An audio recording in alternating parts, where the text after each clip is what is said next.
Should you say, I lived there for 5 years, or I lived there during 5 years? What about, I waited 2 hours, or I waited for 2 hours? How do you correctly express how long something lasts? In this chapter, we'll master for the essential word for measuring duration and length of time. Welcome back to our Prepositions of Time series. In the previous chapter, we learned during, which answers when. Today, we'll learn for, which answers how long, the length or duration of time something continues. This is one of the most frequently used time prepositions in English. For expresses the length or duration of time, how long something lasts. Think of it as a measuring tool for time.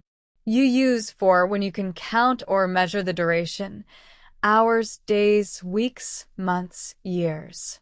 It's all about quantity of time. For example, she jogged for 30 minutes. This tells us the exact length of the jogging activity. Not when it happened, not where it happened, but how long it lasted, 30 minutes measured from start to finish. This is the critical difference learners must understand. During answers when, during the meeting, during summer. For answers how long, for 2 hours, for 3 months. During takes event names. For takes measured time lengths. Never say during 2 hours, always for 2 hours. For works with any measurable time duration. I slept for 8 hours. They studied for 2 hours. She worked there for 5 years. Anytime you can measure the length with a number, use for. We use for to describe how long experiences last. I've been learning English for 3 years. They've lived in Mumbai for a decade. He practiced piano for months. For measures the span of ongoing or completed activities. The most common mistake, using during with measured time. Never say during 5 years or during 3 months. Say for 5 years and for 3 months. However, during my childhood is correct because childhood is an event or period name, not a measured length. For example, knead the dough for 10 minutes. This is a precise instruction with measured duration. The baker needs to know how long to knead, not just when to do it, for it gives that exact time measurement. Here's your memory trick for. Always ask yourself, how long? If you can answer with a number plus a time word, hours, days, years, use for. For is for measuring, like a ruler for time. Now let's explore for through practical examples. Notice how every sentence measures the exact length of time something lasts, giving us precise duration information that answers how long. Let's start with a frustrating daily experience. I waited for the bus for 45 minutes.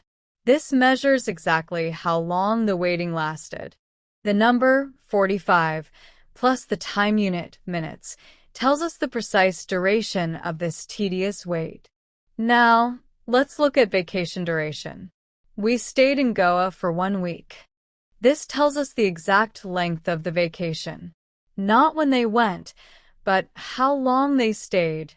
7 days measured from arrival to departure. Let's move to entertainment duration. The movie lasted for 2.5 hours. This measures the total running time of the film. When you ask, how long is the movie, the answer uses for. It quantifies the complete viewing time. Now consider career duration. She's worked at this company for 10 years.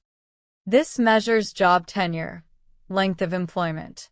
It's a significant duration showing loyalty and experience, precisely measured in years. Let's look at cooking instructions. Boil the pasta for 12 minutes. This is a precise recipe measurement. Cooking requires exact durations.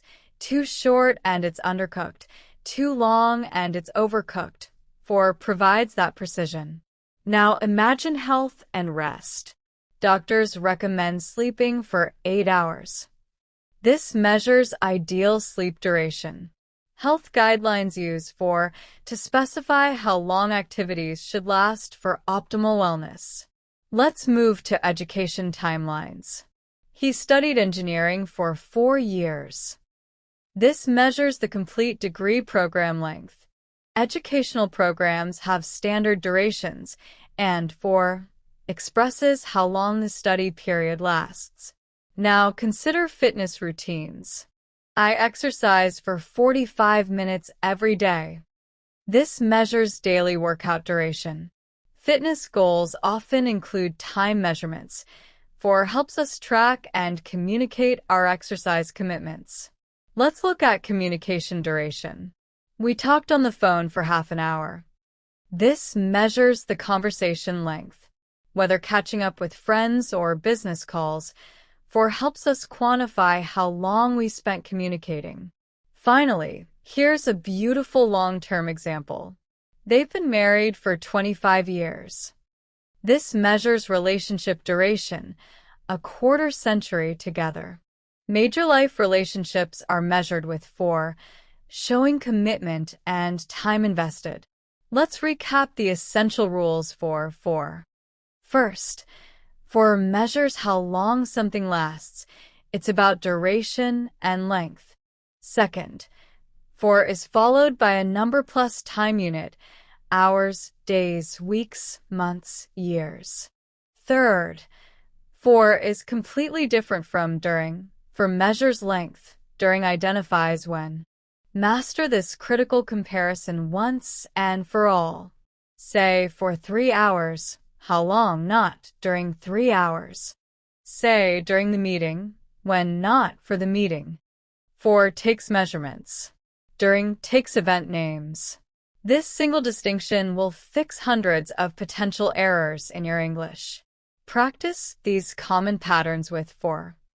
For 30 minutes, for 2 hours, for several days, for a few weeks, for 3 months, for 5 years, for decades. Any measurable time period uses for. Create your own sentences. I've studied English for. I lived in Delhi for. The meeting lasted for. Excellent progress. You now understand for. The essential preposition for measuring how long things last. Remember, if you can measure it with a number and time unit, use for. In the next chapter, we'll learn throughout, which describes something happening during an entire period from start to finish. Keep practicing and continue mastering English time expressions.